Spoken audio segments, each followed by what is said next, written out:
ഗോവിന്ദൻ കണ്ണപുരത്തിന്റെ ചിത്രപ്രദർശനം ശ്രദ്ധേയമാകുന്നു.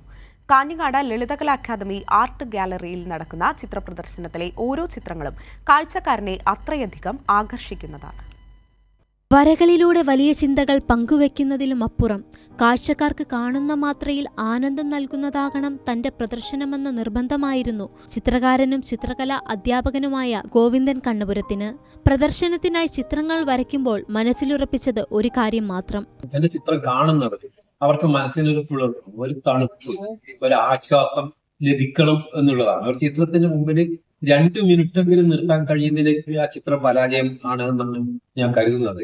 എന്റെ ഈ ചിത്രങ്ങളുടെയൊക്കെ മുമ്പിൽ ഒരുപക്ഷെ ആൾക്കാർ നിന്നിട്ട് കാണുമ്പോൾ എനിക്ക് മനസ്സിലാകുന്നത് ഒരുപക്ഷെ ഞാൻ വിചാരിച്ചത് വിജയിച്ചിരിക്കുന്നത് ഇത് തന്നെയാണ്. കാഞ്ഞങ്ങാട് ലളിതകലാ അക്കാദമി ആർട്ട് ഗാലറിയിലെ ഗോവിന്ദൻ കണ്ണപുരത്തിന്റെ ചിത്രപ്രദർശനം കാണാനെത്തിയവർ ഓരോ ചിത്രങ്ങൾക്ക് മുന്നിലും കൗതുകത്തോടെയാണ് നോക്കി നിൽക്കുന്നത്. അത്രമേൽ സൂക്ഷ്മമായ വർണ്ണവിന്യാസവും ഭാവനയും കൊണ്ട് കാഴ്ചക്കാരനെ പിടിച്ചു നിർത്തുന്നവയാണ് ചിത്രങ്ങളെല്ലാം.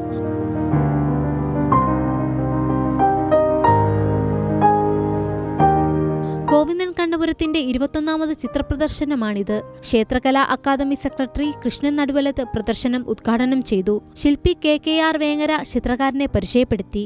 ഈ മാസം 25 വരെയാണ് പ്രദർശനം. News desk, Kairali news.